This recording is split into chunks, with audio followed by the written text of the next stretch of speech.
அது மாதிரி அவங்க அந்த வருஷம் இயற்கை அடைகிறாங்க இல்லையா, அந்த வருஷம் எவ்வளோ தூரம் அவங்க கணிச்சிருக்காங்க, அந்த உணர்வு இருக்காங்க, இப்போ உள்ளுணர்வா இது நடக்க போகுதுன்றது தெரிஞ்சிருக்கிறாங்க. எப்போதும் நான் உங்க கூடயே இருப்பேன் அப்படிங்கிறது. அந்த வார்த்தையெல்லாம் உண்மையான சத்தியமான வார்த்தை. இந்த 6 காரணத்தால என்ன இழப்புன்னு சொன்னேன், அதுல இந்த நடுவுல இருக்குது பாருங்க. புது உலகத்தை உருவாக்க முடியும் எதுங்க நான் எண்ணத்தினுடையத கவனத்தை வச்சோம்னா. இறுதியா நினைக்கிற ஒரு வேண்டாத எண்ணம் முன்னாடி போய் பதிவாயிடும். ஏன்னா அதை ஈர்க்கிறதுக்கு உங்ககிட்ட பழக்க பதிவு இருக்குது கருமையத்துல. உங்களிடம் இருக்கிற அவர்களை பற்றிய வேண்டாத எண்ணங்களை மாற்றுவதற்கே அந்த வாழ்க்கை செயல்படும். மக்கள்கிட்ட இருக்கிற ஒவ்வொருத்தர்கிட்ட இருக்கிட்ட அந்த அந்த பாசிட்டிவ் விஷயத்தை வச்சுக்கிட்டு அதையே நினைச்சு நீங்க சொல்லுங்க.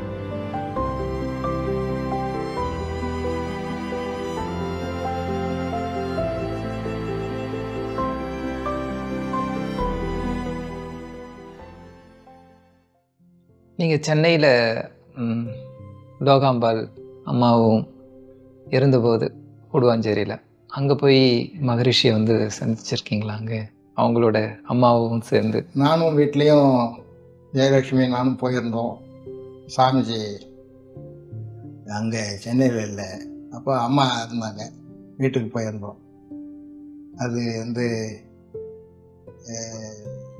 89 நம்ம போயிருக்கும்போது உட்கார சொல்லி பாய போட்டு வாயில் உட்காருங்க, 2 பேரும் உட்காருங்க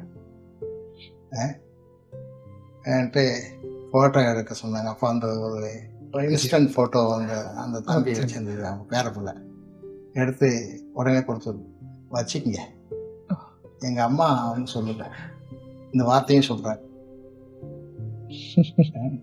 அது மாதிரி அவங்க அந்த வருஷம் இயற்கை அடைகிறாங்க இல்லையா, அந்த வருஷம் அவங்க படுத்த படுக்கையாக இருக்கிறாங்க. மாமிஜியும் அப்போ பேரவாணியில் இருந்துக்கிட்டு அம்மா வந்து பார்த்துட்டு ஹோமியோ மருந்தெல்லாம் கொடுத்துட்டு போகிறாங்க. அப்போ நாங்கள்லாம் பாண்டிச்சேரியிலேருந்து ஒரு 15 பேர் கிட்ட வேன் வச்சுட்டு போயிட்டு இருந்தோம். அங்கே உட்காந்து துரியாயுதம் போட்டுட்டு, ஏன்னா அவங்க கம்முன்னு இருக்காங்க, படுத்த படுக்கையாக இருக்காங்க. நம்ம ஞான அக்கா கொஞ்சம் கொஞ்சம் அவங்களுக்கு பால் கொடுத்துட்டு ஊற்றிட்டு இருந்தாங்க. அவ்வளோதான். சாமி வந்தாங்க நேற்று, இன்னைக்கு வரல, வந்தது வந்து கண் விழிக்கவே இல்லை அப்படின்னாங்க. இப்போ நாங்கள் தவம் போட்டுட்டு புறப்படலாம், மற்றவங்க வந்துக்கிட்டு இருக்காங்க, அப்புறம் கிளம்புறோமா, திடீர்னு கண் வெடிச்சாங்க, கையை தூக்கணும். சாப்பிட்டீங்க? அந்த நேரத்தில் சில பேருக்கு உருக்கம் ஆகி போச்சு. ஏன்னா எப்பவுமே அங்கே வந்தவங்கள சாப்பிடாம அனுப்ப மாட்டாங்க. சாப்பாடுலாம் கொண்டுன்னு போயிருந்தோம். அதனால் நாங்கள் எடுத்துன்னு வந்திருக்கோமா, நம்ம சொல்கிறது அவங்களுக்கு கேட்குது, ஆனால் அவங்களால அந்த கொடுக்க பேச முடியலன்றதுனால 10 படைக்க இருந்தவங்க அந்த வார்த்தை கையை காட்டி அழுது போயிட்டாங்க பல பேர். நாங்கள் எடுத்து வந்திருக்கோம், இங்கேயே உட்காந்து சாப்பிட்டு போகிறோமா அப்படின்னு சொல்லிட்டு அவங்க கம்மன் ஆகிட்டாங்க. அப்படியே சாமிஜியை போய் பார்த்தோம் திருவான்மையூரில். அம்மா இந்த மாதிரி செஞ்சாங்க சாமி, நல்லா இருக்கு சாமி அப்படின்னு சொன்னார். அதுக்கு ஒரு வார்த்தை சொன்னாங்க, சாமி அவங்க நிலை இந்த ஜனவரி மாதம் தாண்டிட்டாங்கன்னா அவங்க நல்லா இருப்பாங்க. அவங்க போனது டிசம்பர் ஆரம்பத்தில். அவங்க சொன்னாங்க அப்படி சொல்கிறாங்களேன்ற மாதிரி இருந்தது. நாங்களாம் ஒரு நம்பிக்கையாக சொன்னோம் அவங்கக்கிட்ட, வந்தோம்மா சாமி பார்த்துட்டு வந்தோம் சாமி, அம்மாவை இப்படி இருந்தாங்க சொன்னாங்க, எங்களை சாப்பிட்டு போக சொன்னாங்க எங்களுக்கெல்லாம். அதுக்கு அந்த வார்த்தையை சொல்கிறேன், இந்த மாதம் ஜனவரி மாதம் கடந்தால் தான் அவங்க ஜாதகப்படி அது நல்லா இருப்பாங்க. அந்த ஒரு 94 எவ்வளோ தூரம் அவங்க கணிச்சிருக்காங்க, அந்த உணர்வு இருக்காங்க, இப்போ உள்ளுணர்வா இது நடக்க போகுதுன்றது தெரிஞ்சிருக்கிறாங்க. அதனால நமக்கு அந்த தன்மைகள்லாம் இருக்குது. அவங்கள நினைச்சு பழகும்போது அந்த உற்று பார்த்தல், ஊடுருவி பார்த்தல் என்பது தேவைப்படும் போது மன்ற அன்பர்களுக்கும் கிடைச்சிட்டு இருக்கு, கொடுக்க முடியுது நம்மால. அந்த சந்தர்ப்பத்தில் அவரை நினைச்சா வருது, நாம செய்யறோம் நினைச்சா அது சந்தேகம் வருது, தயக்கம் வருதுங்க.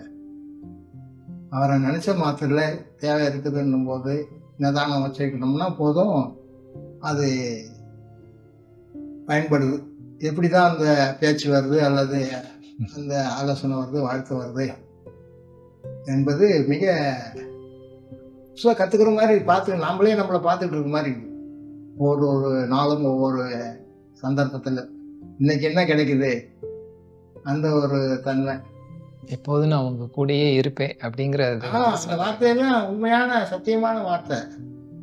நாம தான் அதை மறந்துடுறோன்ற மாதிரி நம்முடைய பயிற்சியல் பதிவினுடைய தன்மை அல்லது சூழ்நிலையின் தன்மை, அடுத்தவங்க பாராட்டுறாங்கன்னா நமக்கு கொஞ்சம் ஏறி போகுது பாருங்க, அந்த தன்மை தான் நம்முடைய இயல்பு நிலையை மாற்றிடும். பழவினை பதிவு மேலவங்க பார்க்க அது பிறனோட தூண்டல. ஏன்னா அவங்களே சொன்னாங்க, இந்த 6 காரணத்தால என்ன இழப்புன்னு சொன்னேன், அதுல இந்த நடுவுல இருக்குது பாருங்க பிறன்மன தூண்டல், அதுலயும் சூழ்நிலையில கொஞ்சம் கவனம் வச்சுங்க. அது வச்சுக்கிட்டீங்கன்னா உங்களை யாரும் ஒன்றும் செய்ய முடியாது. நீங்கள் மென்மேலும் சிறப்பா இருப்பீங்க. அவன் எப்படி பாருங்க, நமக்கு டிட்பிட்ஸ் கொடுக்குற மாதிரி. அப்ப அந்த பிறன்மன தூண்டல்ல நீங்க கவனமா இருந்தாலே போதும். சூழ்நிலையோடு சேர்த்து கணிங்க. அது தானா மற்ற காலத்து தெய்வீகத்தையும் இணைச்சிக்கொள்ளும், தேவையும் இணைத்துக்கொள்ளும், பழக்கத்தையும் மாற்றும், கருவமைப்பையும் மாற்றும்.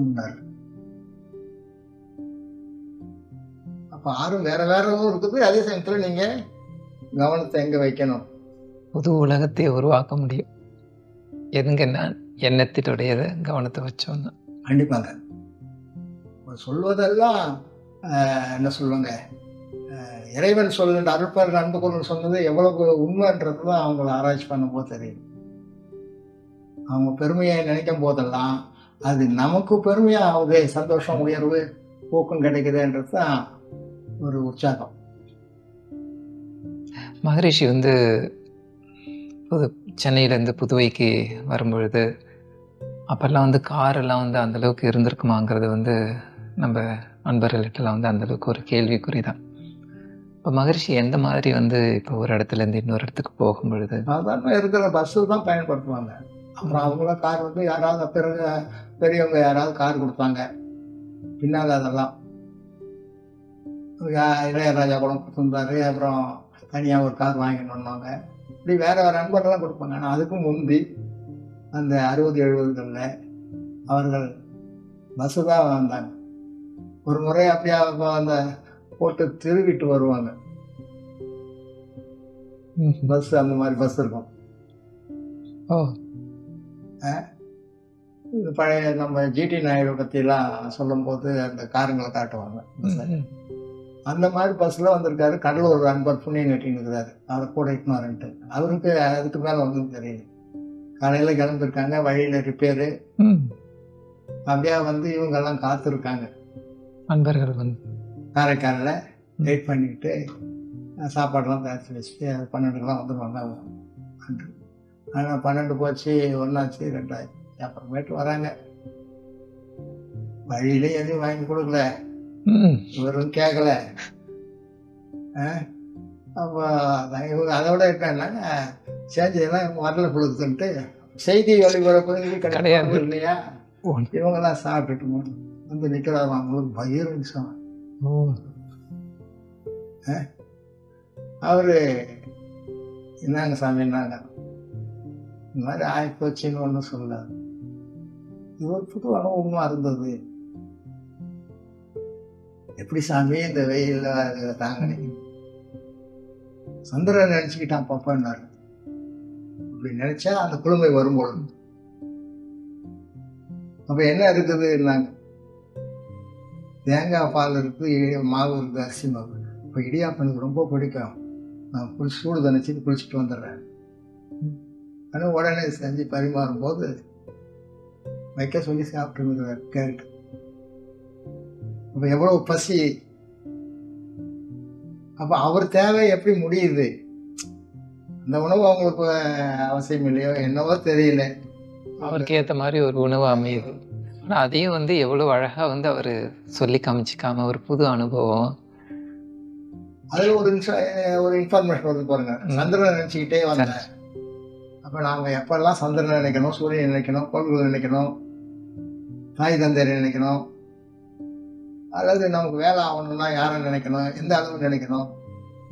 வாழ்த்துறவங்களே சில பேர் என்ன செய்கிறாங்க, அதிகமான வாழ்த்து கொடுப்பாங்க பாசம் பற்றில். அதை விட சொல்லுவாங்க நெகட்டிவ் எனர்ஜி கேட்கவே மாட்டேன்றான். அப்போ எதுக்கு வாழ்த்துறீங்க? அதுக்கு ஒரு அன்பர் அந்த மாதிரி கேட்டபோது சொன்னாங்க, நீங்கள் நினைக்கிற நல்ல எண்ணங்களை விட இறுதியாக நினைக்கிற ஒரு வேண்டாத எண்ணம் முன்னாடி போய் பதிவாகிடும். ஏன்னா அதை ஈர்க்கிறதுக்கு உங்ககிட்ட பழக்கப்பதிவு இருக்குது கருமையத்துல. அப்போ ஒரு பிள்ளைய சொல்றோம், தம்பி இந்த வேலையை செய்யறாங்க அம்மா உரிமையிலேயே கூடவே நினைக்கிறாங்க, எங்க சொன்னா கேட்குது நினைச்ச உடனே அதனால கேட்க மாட்டான்ல, அந்த எண்ணம் தான் போயிடுது பிரபஞ்சத்துக்கு. அப்போ அடுத்த வீட்டு ஆண்டி கூப்பிட்டோடனே ஓடுறானு அவங்க நினச்சிக்கிட்டே எப்போ அவன் வருவான், அவன்கிட்ட வேலை வாங்கணும். தம்பி நீ தாண்டா கைக்கு ஒத்தாசையாக இருப்பேன், உன்னை தாண்டா எதிர்பார்த்துருந்தேன், கொஞ்சம் போயிட்டு வந்து வாங்கிட்டு வாடா, தோப்பை வாங்கிட்டு வந்தான் சொல்லி வச்சுட்டு தின்றதெல்லாம் இங்கே செய்யறதுலாம் அங்கேயான்னு அம்மா நினைக்கிறாங்க. அவங்க பாராட்டினாங்க, நீங்கள் நெகட்டிவாக நினைச்சிங்க உரிமை பாச பழக்கத்தில். அவங்க எதிர்பார்த்துட்டாங்க, அவங்க நோக்கத்தில் சரியாக இருந்தாங்க, அவங்க பாராட்டினாங்க. இப்போ எப்படி வேலை வாங்கணும் ஒரு உதாரணம் பாருங்க. அவங்க எத்தனை பேர் கற்றுக்க வேண்டியதாக இருக்கு. மக்கள்கிட்ட இருக்கிற ஒவ்வொருத்தர்கிட்ட இருக்கிட்ட அந்த அந்த பாசிட்டிவ் விஷயத்தை வச்சுக்கிட்டு அதையே நினச்சி நீங்கள் சொல்லுங்கள். மற்றதை நினச்சிட்டு முக்கால்வாசி நம்ம செய்யறது. வெற்றி பெறணும்னா அவங்கள பற்றி குறைவாக நினச்சிங்கன்னா வெற்றி பெறாது. உங்களிடம் இருக்கிற அவர்களை பற்றிய வேண்டாத எண்ணங்களை மாற்றுவதற்கே அந்த வாழ்க்கை செயல்படும்.